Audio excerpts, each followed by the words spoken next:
Alexia du blog La Demoiselle d'Octobre et je suis très contente de vous retrouver aujourd'hui pour ce nouveau podcast. On va parler tricot et couture.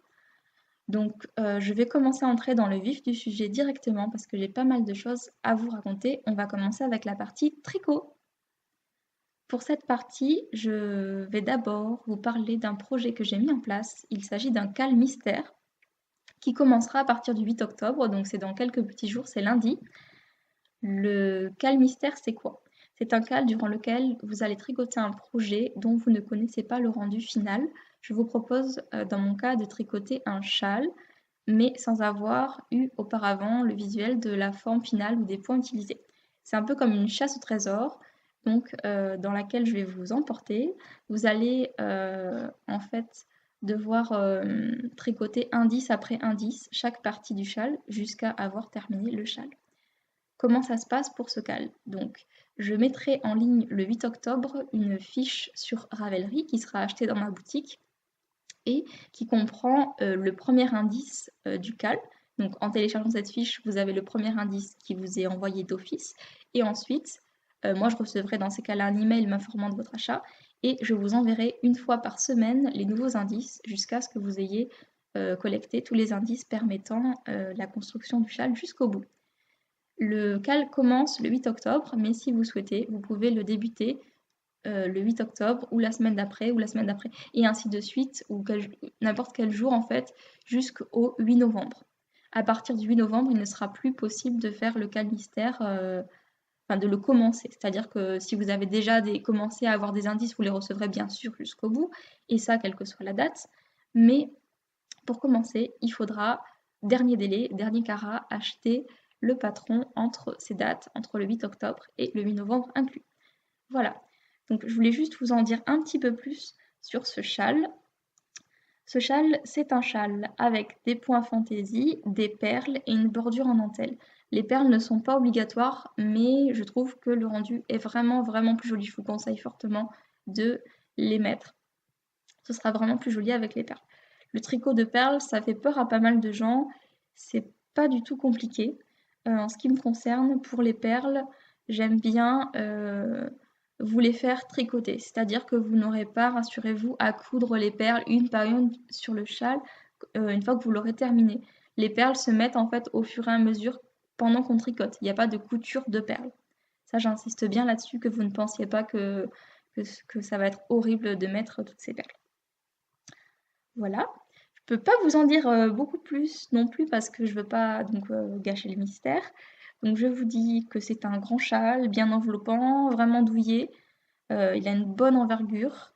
Et pour le tricoter, il vous faut entre 6, que je dise pas de bêtises, c'est ça, entre 600 et 800 mètres de fil type fingering.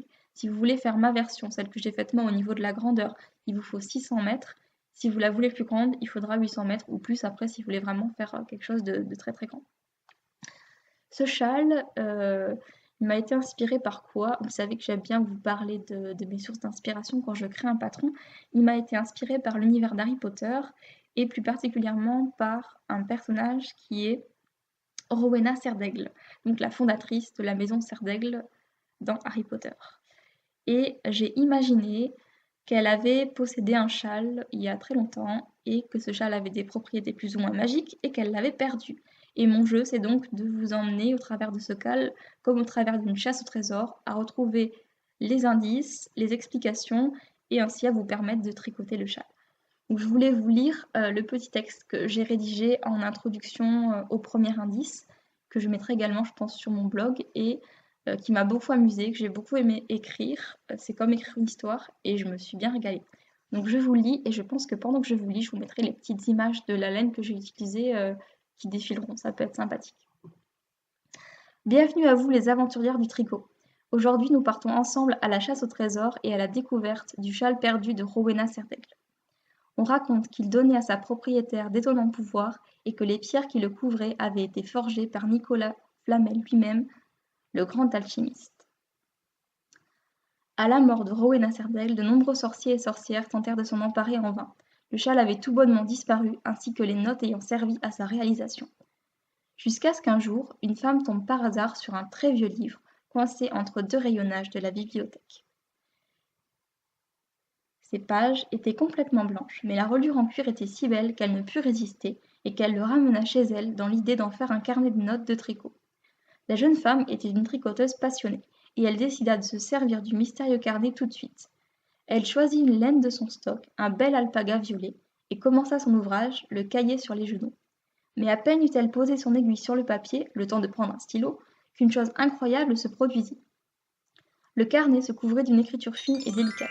Sur la première page, on pouvait désormais lire, en écriture violette, Notes sur l'art de l'alchimie et du tricot, par Rowena Serdaigle. La jeune femme cligna des paupières, ébahie, et tourna la page d'une main fébrile. La page suivante se couvrit à son tour de texte, et peu à peu, alors qu'elle lisait avec fièvre les lignes pleines d'abréviations familières, elle comprit qu'elle tenait entre ses mains un très ancien recueil de patrons de tricot. Et c'est ainsi que la trace du châle magique de Rowena Serdaigle fut retrouvée. Je vous invite aujourd'hui à partir à la chasse au trésor avec moi et à tricoter ce châle. Voilà, donc pour le petit texte d'introduction à mon cal, que je me suis bien régalée à rédiger. Et que dire de plus à ce sujet? Contactez-moi par email si vous voulez plus d'infos ou que vous voulez participer. Donc contactez-moi à j'ai du mal, hein, la reprise aujourd'hui. lademoiselledoctobre@gmail.com. N'hésitez pas, ou par Instagram aussi si vous voulez, je répondrai à vos messages et à vos éventuelles questions. Donc ce cal du 8 octobre au 8 novembre. Et j'ai vraiment très hâte de commencer et de voir toutes vos versions au fur et à mesure.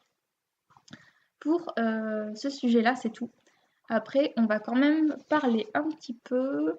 On est partout, où est-ce que je mets ça? Là. On va parler un petit peu des projets finis. J'ai un projet fini et il est tout petit, mais je vais vous montrer quand même. C'est une mitaine. Hop. Donc, je ne l'ai pas encore bloquée, mais je voulais vous la montrer directement. Comment je vais vous montrer ça? C'est pas facile de vous la montrer. Voilà.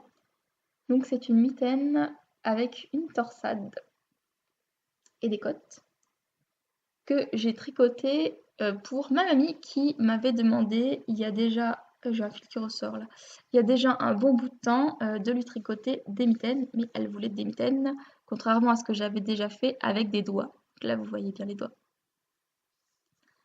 Je vais vous la montrer sortie pour mieux vous montrer le motif. Donc c'est un modèle de mitaine que j'ai fait moi-même et sur la main vous avez une torsade. Le bleu il sature horriblement, c'est pas facile à montrer.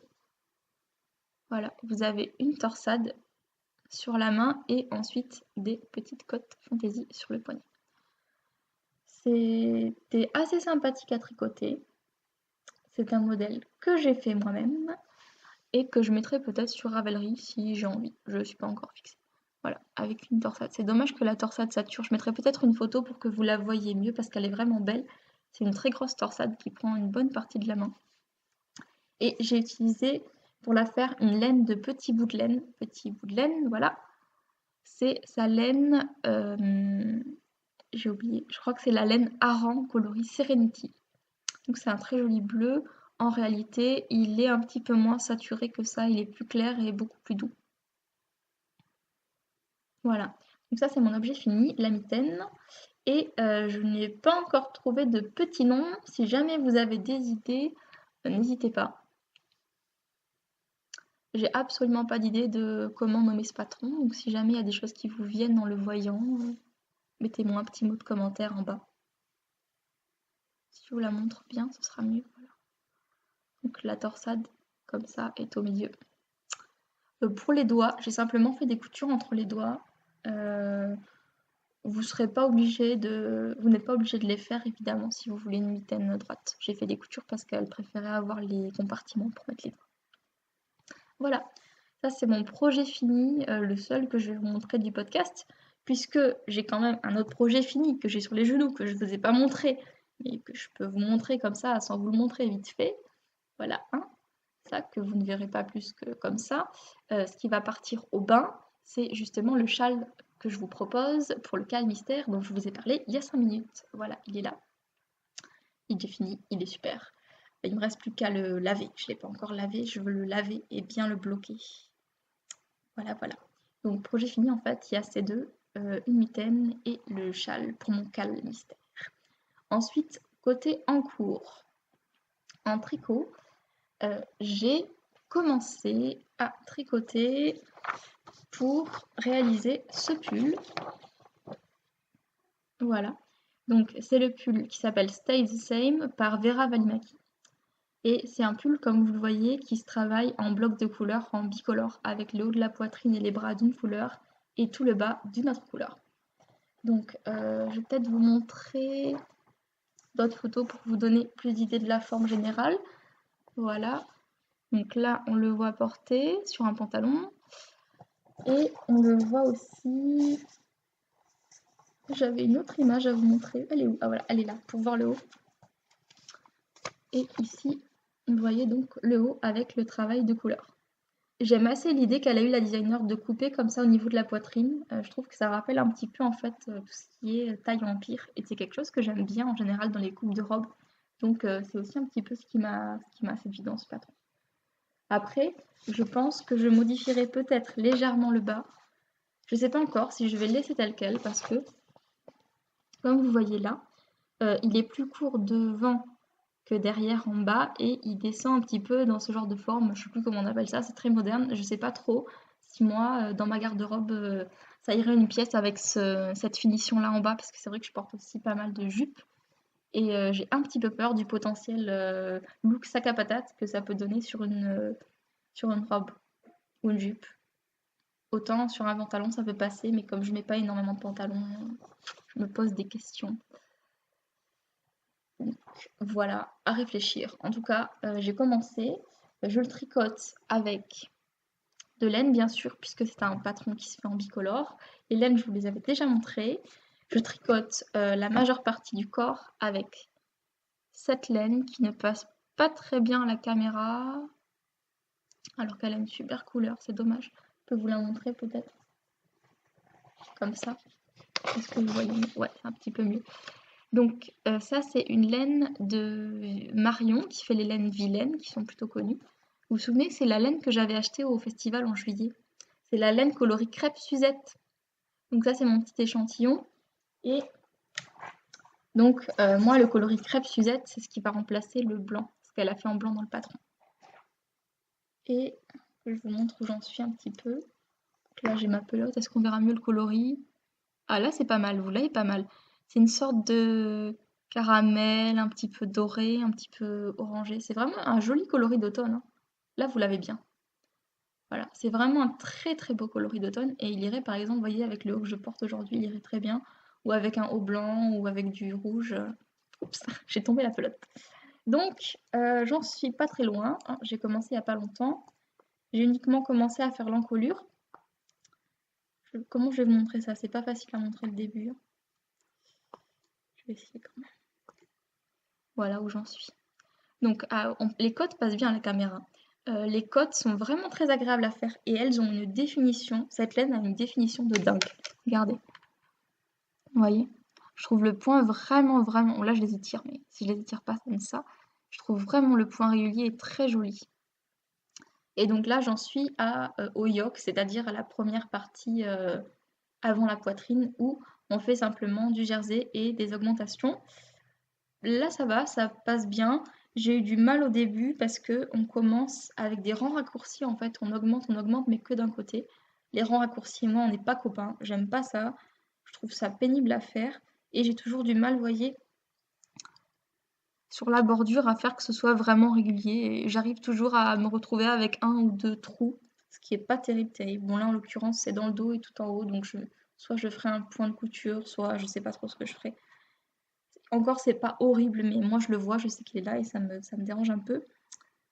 C'est le côté négatif, on va dire, c'est les rangs raccourcis. Après, j'ai pas non plus trop l'habitude d'en faire et quitte à faire de nouveaux patrons, c'est aussi l'intérêt de découvrir de nouveaux points, donc je vais tenter et je verrai bien.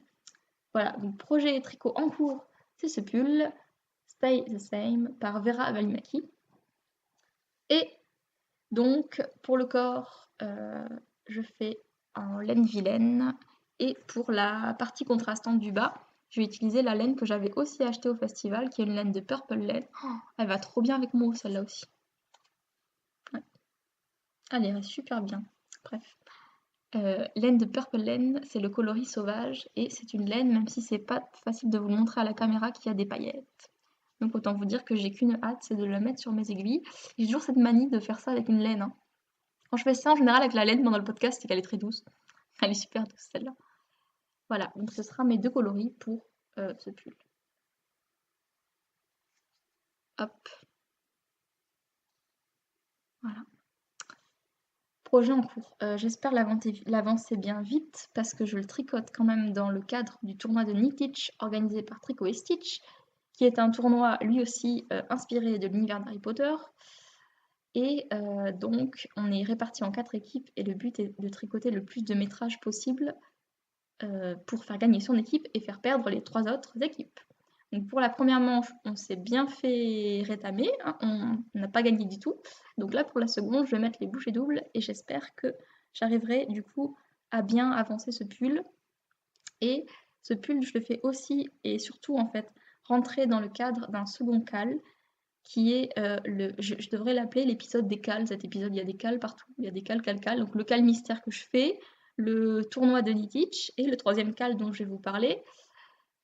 Celui-là, ce n'est pas moi qui l'organise, c'est un cal organisé par Émilie et Paul, que vous connaissez peut-être du podcast du même nom. Et c'est un cal, en fait, elles ont appelé ça le Pumpkin Spice Latte Cal, vous noterez mon magnifique accent au passage, qui est tout simplement un cal dans lequel elles nous invitent à tricoter des couleurs vraiment automnales qui nous rappellent les citrouilles, les épices, l'automne, les feuilles d'automne. Et donc j'ai trouvé que cette couleur faisait vraiment automnale. Et même l'autre, hein, vous voyez, il y a des coloris de brun, de vert et de bordeaux. Je trouvais que c'était parfait. Donc j'en profite pour également faire entrer ce projet de pull dans, je recommence, hein, dans le cal d'Émilie et Paul. Et du coup, ça me fera une bonne dose de motivation pour le continuer et pour le terminer. Parce que c'est vrai que quand on fait un pull, on est vite un petit peu dépassé, puis on a vite du mal à arriver à faire ces rangs qui sont souvent immenses et de plus en plus grands. Pour la partie tricot, c'est tout. On va maintenant passer à la partie couture. Alors, il va neiger, je sais pas, des citrouilles parce qu'en couture, j'ai un projet fini à vous montrer, ce qui n'est pas arrivé depuis, je crois que c'est depuis le mois de janvier dernier, février dernier, j'ai honte. Presque un an. Bref, j'avais mis un gros frein sur la couture, j'arrivais plus à me motiver. Et puis, l'autre jour, on faisait les puces des couturières et je suis tombée sur un joli coupon de tissu qui est celui-ci. Voilà. Et ce coupon de tissu, je l'ai tout de suite vu dans un sac. J'ai tout de suite voulu en faire un sac. Donc je suis partie d'un patron trouvé sur internet que j'ai pas mal modifié. Et comment je vais vous montrer ça? Je suis arrivée à ce résultat. J'aurais dû le remplir, c'est pas facile à montrer vide, hein. Je suis arrivée à ce résultat. Donc un sac un petit peu de forme seau, avec des anses bien larges. Hop, voilà. J'espère que vous verrez bien. J'en suis arrivée à ce résultat. Donc pour la doublure, j'ai choisi un tissu que j'avais dans mon stock qui est un tissu bleu. Vous reconnaissez peut-être, c'est le tissu qui m'a servi pour faire mon pantalon botanique. Ben non, je vous dis n'importe quoi. C'était pas en janvier mon dernier tricot puisque j'ai cousu ça entre temps.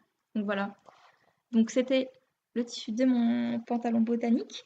L'intérieur tout simple, hein, j'ai juste fait simplement j'ai mis une poche. Voilà. Pour le cas où j'aurais envie de ranger quelque chose dans un compartiment. Et je me suis amusée pas mal avec la machine à coudre, puisque j'ai voulu tester quelque chose que j'avais déjà un petit peu fait, c'est le piqué libre. Donc le piqué libre, si je vous dis pas une bêtise, c'est quand vous, à la place de coudre, en fait, vous cousez, mais pour dessiner des motifs ou écrire des lettres aussi. Ça peut se faire aussi, c'est une technique de décoration qu'on utilise par exemple pour molletonner les couvertures en patchwork. Moi, je me suis amusée à faire ça pour l'anse de mon sac et j'ai écrit, je ne sais pas si vous le voyez bien comme ça, vous voyez peut-être pas la fin. Là, en fait, j'ai écrit tricopate. Voilà. C'est pas facile du tout à montrer parce que c'est bleu sur noir, mais dans la réalité, ça ressort bien. Parce que c'est le bleu, en fait, de ma doublure qui ressort. Voilà, je me suis beaucoup amusée à le faire. Je mettrai une photo pareil, je pense que ça ressortira mieux que de vous montrer comme ça. C'était très rigolo et puis comme ça j'ai la petite anecdote d'avoir cousu ça moi-même sur Lens, puisque ce sac, je le destine à être un sac à main et aussi et surtout je pense un sac à projet pour le tricot, les projets que j'emmène à l'extérieur. Surtout maintenant que je suis sur des gilets, c'est des projets assez gros et les petits pochons que j'ai ne suffisent plus à les contenir. Donc là, avec ce sac, je serai tranquille. Je vais peut-être essayer de me lever pour le porter. Je sais pas ce que ça va donner. Je fais une tentative, attention. Alors, ça donne quoi? Porter. Vous ne voyez pas jusqu'au bout. Voilà. Au niveau de la grandeur, ça fait ça. Je trouve vraiment, il est vraiment sympathique. Voilà, donc avec les anses, je les ai faites assez larges, comme vous voyez, parce que je voulais que ce soit plus résistant. Je me suis dit, si jamais j'ai le poids d'un gilet, ça risque d'être trop lourd, et je voulais pas que ça risque de casser. Voilà, donc avec à l'intérieur, doublure bleue, voilà, tout simplement. Hop, projet fini en couture, wouhou! Ça fait longtemps que c'était pas arrivé, hein. Et donc le coupon, je vous le remontre, voilà, ce joli coupon. Avec une petite fille et un petit chat. Donc vous reconnaîtrez peut-être, c'est la marque Santoro, ou aussi appelée, enfin je sais jamais lequel c'est des deux, on dit les deux, Santoro ou Gorgeous. Et ils font des sacs qui valent quand même assez cher à la base, et donc je trouvais ça amusant. En fait, j'ai un petit peu fait mon propre sac, et ça m'aura coûté vraiment, vraiment moins cher, puisque le coupon, je l'ai eu pour, je crois, 3 € à peine. Donc c'était vraiment donné, et du tissu de mon stock. Et puis ça m'a permis aussi d'écouler mon tissu. Parce qu'une des choses que je veux vraiment faire cet hiver, cet automne, c'est écouler tout le tissu que j'ai à la maison et qui encombre les placards, alors il serait très mis en valeur si je le cousais tout simplement. Voilà, ce petit sac de forme un petit peu seau qui va me servir pour mettre mes projets de couture. Ça, c'était le projet de couture, de tricot, ou de couture aussi, pourquoi pas, mais je pense plus de tricot. Projet couture terminé. Ensuite, j'avais autre chose à vous montrer. Hop, j'en ai éparpillé partout sur la table parce que j'en ai tellement à vous montrer. C'est mon gros coup de cœur et c'est aussi ce qui m'a carrément remotivé à rallumer la machine à coudre. C'est le dernier numéro de Mode et Travaux. Et donc les patrons sont faits par la créatrice, donc Lisa Gachet, comme vous le voyez, et c'est elle qui a créé la marque de patron Wear Lemonade. Cette marque de patron, je la connaissais de réputation, j'avais jamais testé leur patron, et en fait, j'ai feuilleté un petit peu le magazine et ça a été le coup de foudre. J'aime tous les patrons et je vais coudre tous les patrons de ce magazine. Voilà, je me dis, je m'y engage, je vais tous les faire. Je sais pas combien de temps ça me prendra, mais ils sont tous magnifiques. Ils ont pris le parti, je vous le dis à l'avance, ça va piquer les yeux, d'utiliser des imprimés géométriques ou fleuris, vraiment flashy, mais je pense c'est pour accentuer le côté vintage de tous leurs patrons. Et moi, c'est vraiment quelque chose qui m'a plu, c'est ce côté un petit peu rétro que je recherche, mais que je ne trouve pas forcément dans les habits du commerce, qui sont pas forcément à mon goût, où les coupes sont parfois pas flatteuses du tout et pas adaptées en fait aux vraies morphologies des gens. Donc avec ce genre de patron, je trouve que c'était une bonne idée et que ça valait vraiment le coup d'acheter le magazine. Je vais vous en montrer quelques-uns. Donc là, vous avez une jupe un petit peu style portefeuille. Bon, évidemment, j'oserais peut-être pas faire ce modèle dans un tissu imprimé. Je pense que si je fais ce modèle, ce sera plus dans un tissu uni. Enfin, vous allez beaucoup rire quand je vais vous montrer le tissu que j'ai pris pour faire une des robes du magazine, parce que là, je vous dis, je n'oserais pas faire le tissu imprimé, mais je parle pour cette jupe. Pour cette jupe, je pense que je choisirais un tissu un petit peu plus neutre ou un tissu à rayures verticales éventuellement. Voilà, il y a ça. Bon, il y a deux modèles de pantalons que je ferai peut-être pas tout de suite, tout de suite. Les pantalons, je suis un peu forcée, obligée d'en mettre pour le travail parce que c'est beaucoup plus pratique que les robes et les jupes au quotidien. Qu'est-ce que j'ai adoré encore? Ah oui, voilà, mon coup de foudre absolu qui est en fait le modèle présenté sur la couverture, c'est un manteau, le manteau Vanina, qu'on voit là. Qu'en fait, c'est un très long trench et qui est fait en laine bouillie. On le voit un peu plus là. Je le trouve vraiment magnifique. J'ai jamais cousu de manteau, je pense que c'est très compliqué parce qu'il faut tout doubler, les poches. Ça m'impressionne en plus, il faudrait du coup un tissu épais, donc qui serait potentiellement difficile à coudre, mais Je le garde dans un coin de ma tête parce que j'ai besoin d'un manteau pour cet hiver déjà. Et ensuite, c'est un petit peu quelque chose un défi que j'aimerais relever de me coudre un manteau. Donc pourquoi pas. Qu'est-ce que j'ai adoré encore comme modèle? Je pourrais tous vous les montrer hein, parce qu'ils sont vraiment tous chouettes. Mais je vais vous montrer en gros les 3 principaux que j'aimerais me coudre tout de suite. Et ensuite, le troisième, c'est celui-là. Donc j'adore cette photo. Je vous la montre bien, voilà. J'adore cette photo. C'est vraiment une jupe corolle. C'est pour ça qu'ils ont fait cette photo pour montrer. C'est un cercle complet. Et c'est la robe Carla. Et donc elle a ce col super que je trouve très joli et très élégant. Un col un petit peu châle. Je pense que si je fais cette robe, c'est pareil, j'utiliserai pas forcément un tissu imprimé. Je pense que je la verrai plus dans un jersey souple ou un chambré de coton un peu souple ou avec un motif un petit peu plus discret que les rayures. Voilà, et donc c'est vraiment des patrons qui me plaisent, qui me redonnent envie de coudre. Et pour commencer, j'ai choisi de m'attaquer à une robe. Je pense que de toutes les robes qu'il y a, c'est la plus simple en fait du magazine. Donc je me suis dit pour me remettre en jambe, ce sera parfait. C'est cette robe-ci. Hop, voilà. Vous la voyez bien, ouais. C'est la robe Frida.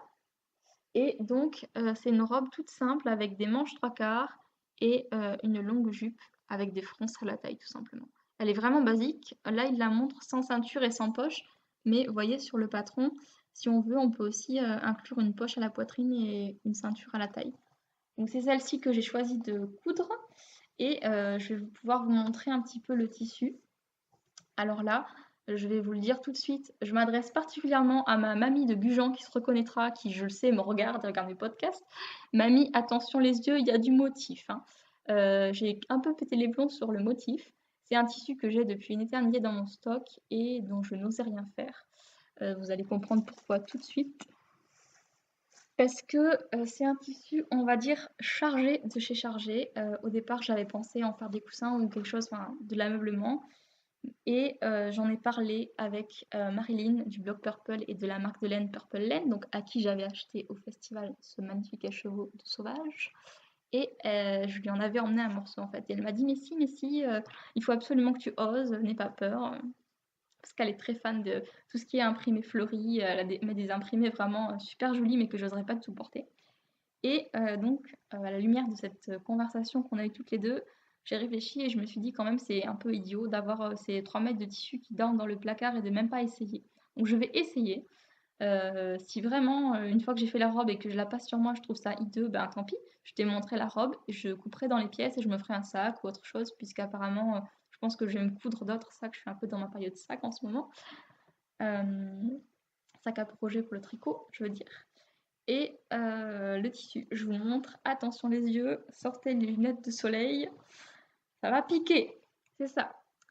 Voilà, donc c'est ce tissu fleuri qui fait vraiment rétro, vintage, jardin. Pas du tout un tissu de saison pour l'automne, hein, ça fait plus printemps.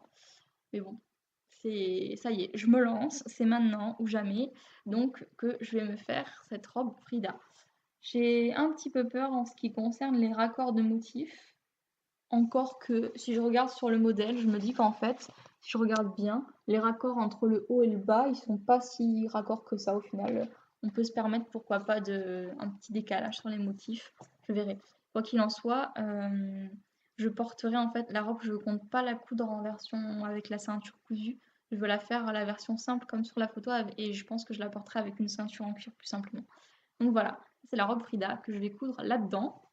J'ai pas commencé à la coudre. Pour l'instant, j'ai simplement coupé les pièces qui sont là. Voilà, j'ai juste coupé mes pièces. Et je pense que je vais m'attaquer à la couture dès le début de la semaine prochaine.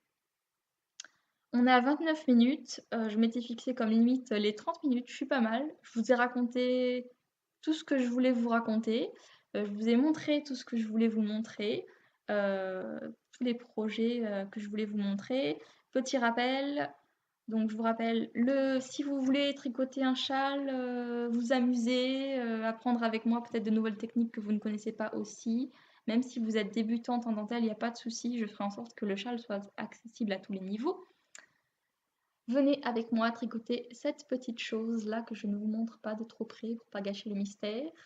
donc lors du Cal Mystère que j'organise du 8 octobre au 8 novembre. Contact à lademoiselle-d'octobre@gmail.com.